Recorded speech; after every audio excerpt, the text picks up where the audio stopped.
Halo teman-teman, Assalamualaikum warahmatullahi wabarakatuh. Kembali lagi di channel Mevita Education, channel dimana kita bisa belajar bersama mengenai soal-soal yang sekiranya keluar atau menjadi kisi-kisi di seleksi ASN P3K 2024. Dan di video kali ini, yaitu video ketiga, kita masih membahas soal-soal mengenai manajerial, di mana soal-soal manajerial ini sudah mempunyai kisi-kisi, yaitu ada integritas, kerjasama, komunikasi, orientasi pada hasil, pelayanan publik, pengembangan diri dan orang lain, mengelola perubahan, dan pengambilan keputusan. Diharapkan kisi-kisi ini bisa menjadi pedoman teman-teman dalam menganalisis soal-soal. Baik, kita mulai saja di soal yang pertama. Pada proyek ini, pimpinan menugaskan Anda untuk menjadi ketua tim. Terdapat berbagai latar belakang anggota yang berada di tim Anda. Salah satunya adalah Edo. Ia dianggap kurang cekatan dalam bekerja. Anda juga sudah beberapa kali bekerja dengan Edo, namun ia tak ada perubahan. Bagaimana sikap Anda sebagai ketua tim? Baik, kita analisis dulu yang teman-teman. Ini Anda sebagai ketua tim dan pertanyaannya adalah bagaimana sikap Anda menghadapi Edo yang kurang cekatan dalam bekerja. Dan kata kuncinya juga Anda sudah beberapa kali bekerja dengan Edo namun ia tak ada perubahan. Sikap Anda sebagai ketua tim, yang pertama yang A, membimbing Edo untuk lebih giat. Ini bagus ya teman-teman karena ada kata-kata membimbing. Di sini membimbing berarti Anda dengan sabar membimbing Edo dalam bekerja. Lalu yang kedua, menjadi contoh bagi Edo dalam bekerja. Menjadi contoh, apakah tepat teman-teman? Di sini sebenarnya tepat ya teman-teman. Namun di sini juga ada kata kunci sudah beberapa kali bekerja dengan Edo. Berarti Anda sudah menjadi contoh, otomatis sudah menjadi contoh beberapa kali. Edo sudah melihat kinerja Anda, namun ia malah tak ada perubahan. Lebih tepat yang A ya teman-teman, berarti ini kita bisa eliminasi. Lalu yang C, memotivasi Edo supaya lebih semangat dan giat bekerja. Mana yang lebih tepat antara memotivasi dan membimbing? Menurut kami lebih tepat yang membimbing ya teman-teman, karena ini ada tindakan langsung, sedangkan yang memotivasi ini adalah hanya ucapan seperti itu, hanya dorongan kepada Edo supaya lebih semangat dan giat bekerja. Jadi ini bisa kita eliminasi. Lalu yang D, menyarankan ke bagian HRD agar diberi coaching. Ini kurang tepat ya teman-teman, karena sebagai ketua tim untuk pembimbingan terhadap anggota tim adalah tanggung jawab kami. HRD juga punya peran yang lain seperti itu.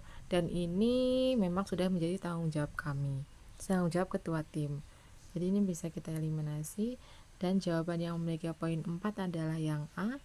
Lalu poin 3 ada di yang C, poin 2 ada di yang B, lalu poin 1, poin 2 adalah yang di B, dan poin 1 ada di yang D.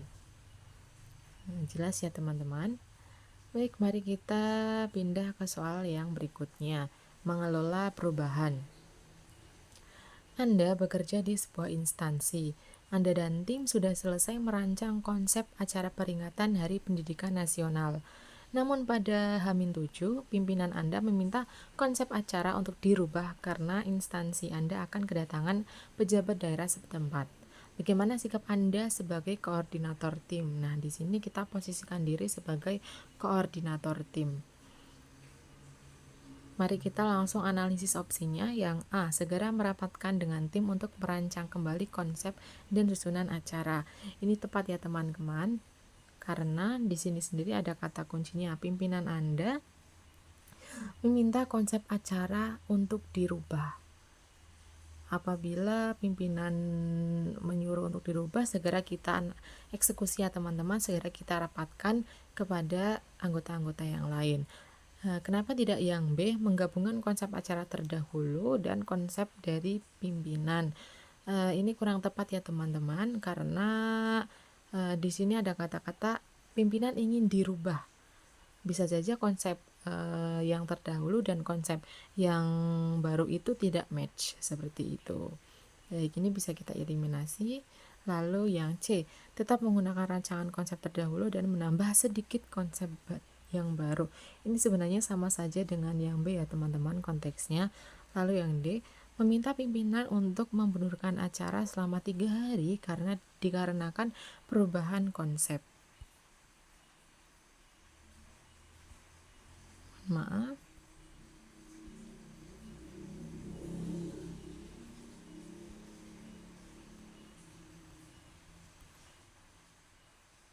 Ini juga kurang tepat ya teman-teman karena seakan kita angkat tangan dan tidak mau menerima perubahan dari konsep acara tersebut. Jadi poin yang paling banyak, poin 4 ada di yang A, lalu poin 3 ada di yang B, poin 2 ada di C, dan poin 1 ada di D. Baik, next di soal selanjutnya yaitu mengelola perubahan. Anda merupakan karyawan baru di sebuah instansi. Tentunya gaji Anda belum besar namun cukup untuk kebutuhan sehari-hari. Sedangkan bulan depan akan diadakan tamasya dengan rekan kerja sehingga membutuhkan dana pribadi yang cukup besar. Bagaimana sikap Anda? Langsung kita analisis opsinya yaitu yang A, meminta izin kepada rekan kerja bahwa tidak bisa mengikuti tamasya.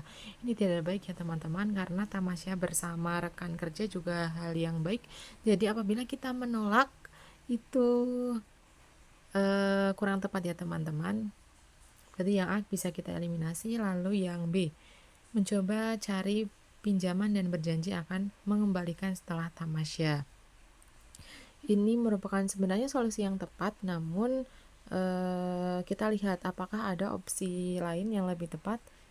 Yang C, mencari pekerjaan sampingan untuk memenuhi kebutuhan tersebut. Ini kurang tepat ya teman-teman karena di sini Anda merupakan karyawan dan tenggat waktu tamasya adalah bulan depan. Berarti ini kurang tepat ya teman-teman karena pekerjaan sampingan juga sibuk juga pendapatan yang Anda peroleh dari pekerjaan sampingan belum tentu bisa diterima sebelum bulan depan. Lalu yang D, berhemat dan menabung pada bulan ini supaya dapat mengikuti tamasya. Baik, berarti ini kita ada dua opsi yang kita simpan, mencoba mencari pinjaman atau berhemat dan menabung. Menurut saya adalah opsi yang tepat adalah yang D, teman-teman. Kita bisa mengusahakan dari diri kita sendiri dengan cara berhemat dan menabung terlebih dahulu. Seperti itu. Baik, berarti untuk opsi yang poin 4 ada di D, poin 3 ada di B, poin 2 ada di C, lalu poin 1, mohon maaf, poin 1 ada di A. Baik.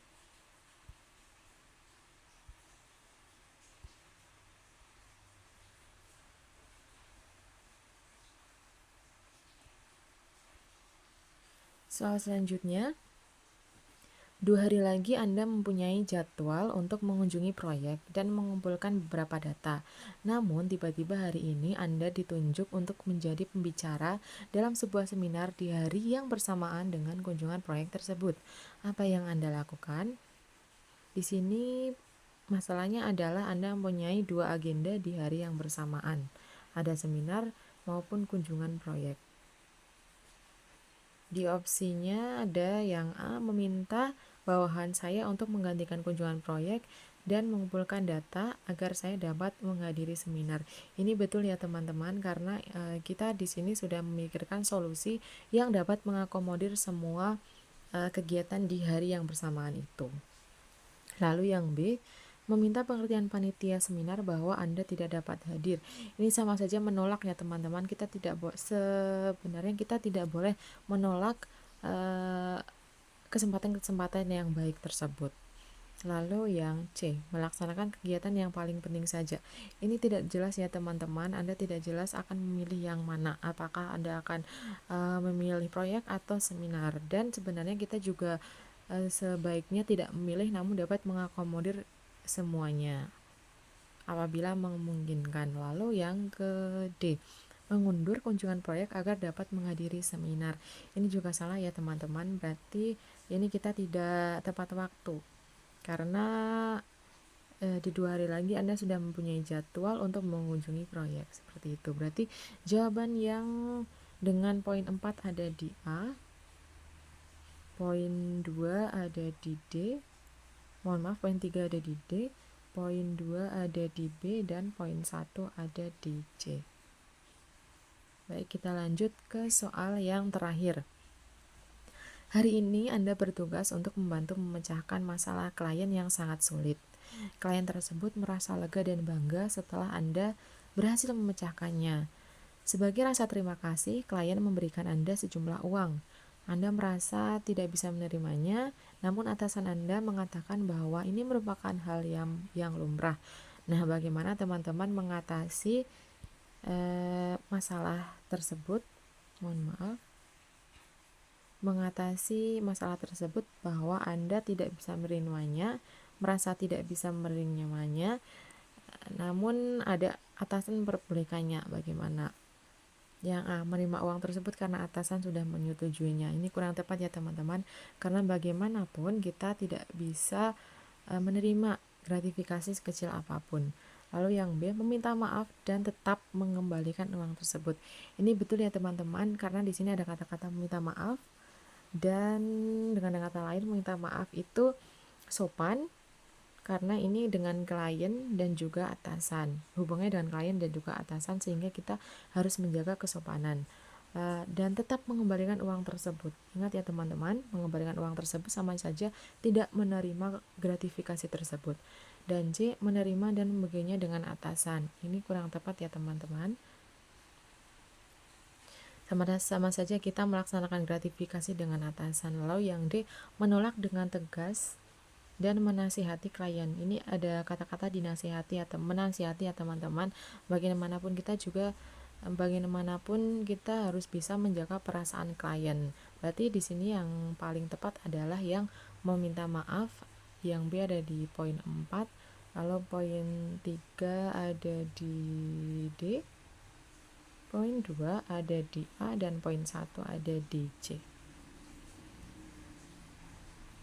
Baik teman-teman, sekian pembahasan kita kali ini. Walaupun singkat, semoga bisa bermanfaat untuk teman-teman. Dan sebelumnya selamat berjuang, semoga berhasil di seleksi ASN P3K 2024.